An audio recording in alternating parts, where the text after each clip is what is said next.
حضرت عبد المطلب کی پشت میں پہنچا۔ اللہ تعالیٰ نے انہیں 10 بیٹے عطا فرمائے۔ انہوں نے منت مانی تھی، اے اللہ اگر تو مجھے 10 بیٹے دے اور وہ جوان ہوں، تنو مند ہوں، تو میں ایک بیٹا تیرے راستے میں قربان کروں گا۔ جب حضرت عبداللہ جو کہ حضرت عبد المطلب کے چھوٹے فرزند تھے، ان کی عمر 18 سال ہوئی تو حضرت عبد المطلب کو اپنی منت یاد آئی۔ انہوں نے اپنے 10 بیٹوں کو بلایا، کہا بیٹا میں نے کعبہ کے رب سے یہ وعدہ کیا ہے کہ اللہ مجھے اگر 10 بیٹے دے گا تو میں ایک بیٹا اللہ کی راہ میں قربان کروں گا۔ اب تم بتاؤ تمہاری رائے کیا ہے؟ کہانی حرم کی پھر دوبارہ دہرائی جا رہی ہے۔ کہا رائے بتاؤ۔ 10 کے 10 بیٹوں نے گردن خم کر دی۔ کہا ایک بیٹے کو ذبح کرنا ہے۔ کہا جس کو چاہو۔ کہا نہیں میں قرعہ ڈالتا ہوں۔ جب قرعہ ڈالا تو حضرت عبداللہ کے نام قرعہ نکل آیا۔ فرشتے پھر دم بخود تھے، مالک تو نے اس کی پشت میں امانت رکھی ہے اور آج اس کو بھی ذبح کیا جائے گا۔ کائنات پر پھر کوہرام مچنے لگا۔ حضرت عبد المطلب آستینے چڑھا رہے ہیں، ہاتھ کے اندر چھری ہے۔ یہ خبر پورے مکے میں پھیل گئی، سارے سردار دوڑے آئے۔ کہا عبد المطلب یہ رسم تو نہ ڈالو، اس کا ادا کرنا مشکل ہو جائے گا۔ کہا میں نے کعبے کے رب سے یہ منت مانی تھی اور اللہ نے وہ منت پوری کر دی۔ اب میں تو جب قرعہ نکالا تو میرے اس فرزند کے نام قرعہ نکل آیا، میں اس منت کو ہر صورت میں پورا کروں گا۔ لوگ اکٹھے ہو گئے، منت سماجت کر رہے ہیں، لیکن حضرت سیدنا عبد المطلب ہر صورت میں اپنی اس منت کو پورا کرنے کے لیے مصر ہیں۔ پھر کہا کہ حجاز کی حرافہ اس کے پاس چلتے ہیں اور جا کے اس کے سامنے یہ مسئلہ رکھتے ہیں۔ بعض نے لکھا کہ حجر کی کہنا کے پاس جاتے ہیں۔ با اختلاف روایات وہ حجاز کی حرافہ کے پاس پہنچے۔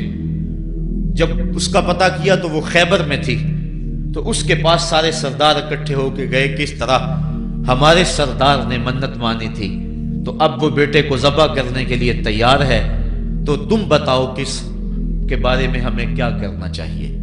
اس نے کہا کل آنا، میرا تابعی آئے گا تو میں اسے پوچھوں گی، جو مجھے کہے گا میں تمہیں بتا دوں گی۔ اگلے دن یہ سردار پھر اس حرافہ کے پاس پہنچے۔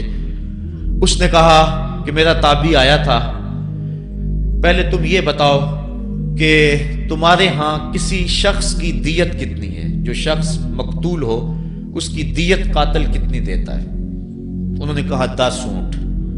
کہا جاؤ پھر ایک طرف 10 اونٹ رکھو اور ایک طرف عبداللہ کا نام رکھو اور قرعہ ڈالو۔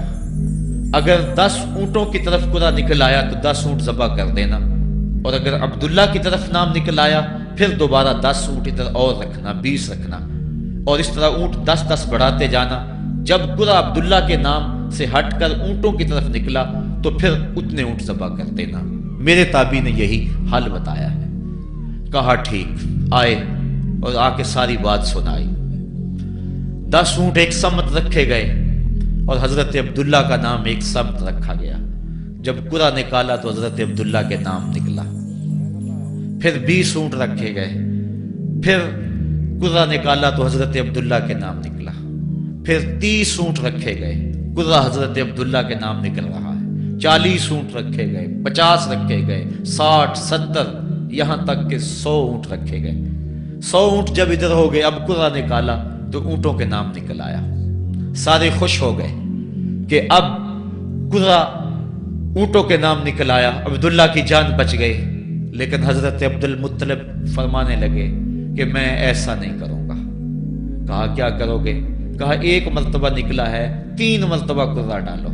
اگر تینوں مرتبہ عبداللہ کے نام کی بجائے اونٹوں کے نام نکلا تو پھر میں سمجھوں گا کہ اللہ کی طرف سے یہی مرضی ہے، ورنہ میں اپنے بیٹے کی گردن پہ چھری رکھ دوں گا۔ اللہ اکبر! مکے کے اندر سردار بھی دعائیں مانگ رہے ہیں۔ اللہ اکبر! ایمن بھی دعا مانگ رہی ہے، مکے کے پربت دعائیں مانگ رہے ہیں، کائنات کا ذرہ ذرہ دعائیں مانگ رہے ہیں۔ قرعہ جب ڈالا گیا تو دوسری مرتبہ بھی قرعہ اونٹوں کے نام نکلا۔ اب تیسری مرتبہ جب کرہ ڈالا گیا تو ہر ایک کا دل دھڑک رہا ہے. حضرت عبد المطلب تیار ہیں، کہا اگر تیسری مرتبہ بھی کرہ اونٹوں کے نام نہ نکلا تو میں اپنے بیٹے کی گردن پہ چھری پھیروں گا، چونکہ میں نے کعبے کے رب سے منت مانی ہوئی ہے. جب تیسری مرتبہ کرہ ڈالا گیا تو وہ بھی اونٹوں کے نام نکلا. 100 اونٹ ذبح کر دیے گئے. حضرت عبداللہ جو کہ حضور کی امانت کے امانت دار تھے، ان کی زندگی محفوظ ہوئی. حضور علیہ السلام فرمایا کرتے تھے آنا ابن الذبیحین، لوگوں میں 2 ذبیحوں کا بیٹا ہوں. ایک ذبیح اسماعیل علیہ السلام ہے اور ایک ذبیح میرے والد حضرت عبداللہ رضی اللہ تعالیٰ عنہ. جلدی سے حضرت عبداللہ کی شادی کی گئی. حضرت آمنہ سلام اللہ علیہا آپ سے نکاح ہوا. شادی کو ابھی چند ماہ ہی گزرے تھے کہ حضرت عبداللہ رضی اللہ تعالی عنہ شام کی طرف تجارت کی غرض سے گئے. واپس جب مدینہ طیبہ پہنچے تو ان کی طبیعت خراب ہو گئی. تو وہ چند لمحے چند دن وہاں رک گئے. قافلہ بھی رکا لیکن طبیعت سنبھل نہیں رہی تھی. قافلے والے انہیں وہاں چھوڑ آئے اور واپس آ گئے. کچھ دنوں کے بعد خبر پہنچی کہ حضرت عبداللہ رضی اللہ تعالیٰ عنہ کا مدینے میں انتقال ہو گیا ہے. حضور علیہ السلام شکم مادر میں. فرشتوں نے کہا مالک تیرے نبی تو شکم مادر میں یتیم ہو گیا. اے اللہ تیرا نبی تو شکم مادر میں یتیم ہو گیا. آواز آئی آنا حافظہ و آنا ناصرہ و آنا کافلہ، تم کیوں پریشان ہوتے ہو؟ میں اس کی حفاظت بھی کروں گا، اس کی مدد بھی کروں گا، اس کی کفالت بھی کروں گا. حضرت آمنہ سلام اللہ علیہا کے دل میں یہ خیال تھا کہ میں اپنے شوہر نامدار جس کے چہرے کو ابھی میں نے جی بھر کے دیکھا بھی نہیں تھا اس کی قبر پہ جاؤں. لیکن جو امانت تھی اس امانت کے تقاضے ان کو اس سفر سے روکتے رہے. حتیٰ کہ حضور کی ولادت ہوئی. آقا کریم کی عمر جب 6 سال ہوئی تو اب ان کے دل میں یہ جذبے اور یہ احساس اجاگر ہوا اور یہ جذبہ بڑھ گیا کہ میں جاؤں اور اپنے شوہر نامدار کی قبر پہ حاضر ہوں. حضرت آمنہ سلام اللہ علیہا آپ اپنے نونہال فرزند کو لے کر ام ایمن جو کہ حضرت عبداللہ کی کنیز تھیں ان کو لے کر آپ پہنچے مدینہ المنورہ. کچھ عرصہ گزارا. اللہ کے محبوب علیہ السلام کو کسی یہودی نے دیکھا تو اس نے یہ خبر گرم کر دی کہ وہ جو موعود نبی ہے جس کا وعدہ ہماری سابقہ کتابوں میں ہے وہ یہی ہے. لوگ جوق در جوق دیکھنے آنے لگے. تو حضرت آمنہ پریشان ہوئی اور جلدی سے وہ مکے کی طرف عازم سفر ہوئی. ابھی مکے سے 150 کلومیٹر کا فاصلہ باقی تھا کہ ابوا کے مقام پر حضرت آمنہ سلام اللہ علیہا کو سخت بخار ہو گیا اور حضرت آمنہ سمجھی کہ یہ میرا بخار جان لیوا ثابت ہوگا. تو انہوں نے ام ایمن کو بلایا. کہا لگتا ہے کہ یہ بخار میری موت کا باعث بنے گا. میں تمہیں وصیت کرتی ہوں کہ میرے بیٹے کو بحفاظت امیر قریش عبد المطلب تک پہنچا دینا. اور اس کے بعد حضور کو حضرت آمنہ نے بلایا، اپنے سامنے بٹھایا، سر پہ ہاتھ رکھا. حضرت آمنہ حضور سے کچھ باتیں کرنا چاہ رہی تھی. وادی ابوا کے اندر یہ منظر بڑا دل گداز تھا. حضرت آمنہ نے اب حضور کے سر پہ ہاتھ رکھا اور روتے ہوئے کہا، آنکھیں چھلکنے لگی. کہا بیٹا ہر نئی چیز نے پرانی ہو جانا ہے اور ہر باقی نے فنا ہو جانا ہے. میں بھی جا رہی ہوں وذکر باک و ولد تو تہرا، لیکن سنو میرا ذکر نہیں مٹے گا. میں تیرے جیسا پاکیزہ بیٹا چھوڑ کے جا رہی ہوں. یہ آخری لفظ تھے حضرت آمنہ سلام اللہ علیہا کے.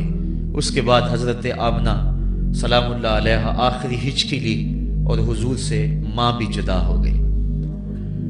آقا کریم علیہ السلام نے اپنی والدہ کو وہاں دفن کیا ام ایمن کے ساتھ مل کے جیسے بھی ہو سکا.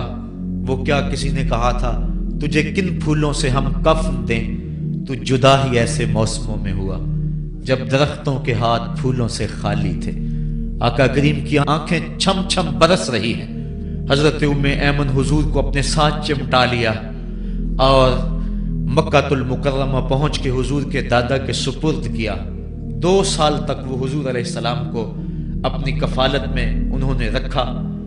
کعبۃ اللہ کے سائے میں ان کی مسند بچتی تھی اور ان کے بیٹوں میں سے اور قوم کے کسی فرد کو یہ ہمت نہیں ہوتی تھی کہ اس مسند کے اوپر بیٹھے، دور ہٹ کے بیٹھتے تھے، لیکن حضور جب آتے تو اس مسند کے اوپر چڑھ کے بیٹھ جاتے۔ حضور کے چچا اور حضور کے دیگر عزیز و اقارب کہتے کہ بیٹا نہ چڑھو، تو حضرت عبد المطلب کہتے رہنے دو، یہ بڑی شان والا بیٹا ہے۔ ان سے محبت کرتے، ان کو اپنے ساتھ سلاتے۔ 8 سال کی حضور کی عمر ہوئی کہ امیر قریش کا بھی انتقال ہو گیا۔ ابن حشام نے لکھا ہے کہ جب امیر قریش کا انتقال ہوا تو سوگ میں مکے کے بازار بند ہو گئے، پورا شہر جنازے میں امٹ آیا، لیکن 8 سال کا بچہ تھا، بلک بلک کے رو رہا تھا۔ آج وہ سایہ بھی اٹھ گیا۔ پھر چچا کی کفالت میں گئے اور انہوں نے جس انداز سے کفالت کی اور محبتوں کا ثبوت دیا وہ الفتوں کی ایک لمبی داستان ہے۔ 40 سال کی عمر ہوئی تو اللہ تعالیٰ نے حضور علیہ السلام کو نبوت کی ذمہ داریوں کے اعلان اور لوگوں تک پیغام حق کے ابلاغ کا حکم دیا۔ آقا کریم علیہ السلام جب پیغام حق لے کر میدان میں آئے تو گلی کوچوں اور بازاروں کے اندر مخالفتیں، نکتہ چینیاں، ناموافق حالات کے جکڑ اور مخالفتوں کی آندیاں چلنے لگیں۔ ابھی آپ سن رہے تھے کہ حضرت بلال حبشی کے ساتھ کیا سلوک کیا جاتا رہا، کس انداز کے ساتھ ان کے سینے پہ پتھر رکھ دیا جاتا۔ حضرت خباب بن ارد کے ساتھ کون سا سلوک کیا جاتا رہا، کون کون سے دکھ تھے جو روانہ رکھے گئے۔ حضرت زنیرہ ان کے گلے کے اندر کوڑا ڈال کر کوڑے کی رسی کو تاؤ دیے گئے، یہاں تک کہ ان کی آنکھیں باہر آ گئیں اور آنکھوں کی روشنی جاتی رہی۔ ابو جہل بولا اب بلانا اپنے محمد کو جو تیری آنکھوں کی روشنی کو واپس کرے۔ زنیرہ نے ہاتھ پھیلا لیے اور کہا عرش کے رب، میں ان آنکھوں کا نور کیا میرے بدن کے ٹکڑے ٹکڑے ہو جاتے، کبھی بھی تیرے سے زندگی نہ مانگتی، لیکن اب تیرے نبی کی عزت کا سوال ہے، میری آنکھوں کی روشنی واپس کر دے۔ روایات میں آتا ہے کہ اللہ نے حضرت زنیرہ کی آنکھوں کی روشنی واپس کر دی۔ تکلیفیں آئیں، دکھ آئے۔ مکے کے چوک کے اندر حضرت سمیہ کو نیزہ مار کر ابو جہل نے شہید کیا۔ یہ اسلام کی پہلی شہیدہ تھی جن کا خون مکے کے ریگزار کے اندر گرا۔ حضرت یاسر کو شہید کیا گیا۔ یہ حضرت عمار ابن یاسر کے والد تھے اور سمیہ حضرت عمار ابن یاسر کی والدہ ماجدہ تھی۔ حضرت عمار ابن یاسر کو تختہ سیتم پہ رکھا گیا اور انہیں کوڑوں سے ان کی تواضع کی گئی۔ آقا کریم آئے، عمار ابن یاسر دکھوں اور اذیتوں میں سے 2-4 تھے۔ آقا کریم نے سر پہ ہاتھ رکھا اور کہا صبرن آل یاسر، صبرن آل یاسر ان موعدکم الجنہ۔ کہا آل یاسر صبر کرو، آل یاسر صبر کرو، میں تمہیں جنت کا وعدہ دیتا ہوں۔ تکلیفیں آئیں، دکھ سہے۔ اس راستے کے اندر مکے کی گلیوں میں حضور کے ساتھ جو سلوک ہوا کون بھول سکتا ہے۔ کبھی کانٹے بچھ رہے ہیں، کبھی حضور کی راہوں میں گڑھے کھودے جا رہے ہیں، کبھی اوجریاں ڈالی جا رہی ہیں بدن اطہر کے اوپر۔ ابو لہب اپنے گھر کا کوڑا اٹھا کر حضور کی دہلیز پہ ڈال جاتا ہے۔ عقبہ بن ابی معیط حضور کے گلے کے اندر کپڑا ڈال کے اس کو تاؤ دیتا ہے۔ حضور فرماتے ہیں جتنے دکھ اس نے مجھے دیے کسی نے نہیں دیے۔ اذیتوں کی داستانیں رقم ہو رہی ہیں۔ آقا کریم علیہ السلام کے شفیق چچا بھی انتقال کر جاتے ہیں۔ جب گھر آتے تو اپنی زوجہ حضرت خدیجہ الکبریٰ سے دکھڑے کہتے، وہ بھی انتقال کر جاتی ہیں۔ اس سال کا نام عام الحزن رکھا جاتا ہے، دکھوں کا سال، مصیبتوں کا سال۔ آقا کریم بہت دل برداشتہ ہوئے قوم سے، پھر سوچا چل طائف چلتا ہوں اور طائف والوں کو پیغام حق دیتا ہوں، شاید میری آواز پر وہ لبیک کہہ دیں۔ 1 مہینے کا سفر کر کے حضرت زید بن حارثہ کو ساتھ لے کر طائف پہنچے۔ ان کے 3 سردار تھے، عبد یالیل بن عمر، حبیب بن عمر اور مسعود بن عمر۔ ان کے پاس جا کر پیغام حق دیا، کہا تمہاری بھلائی کا سندیشہ لے کر بڑی دور سے چلا ہوں، میری دعوت کو قبول کر لو، دنیا میں بھی کامیابی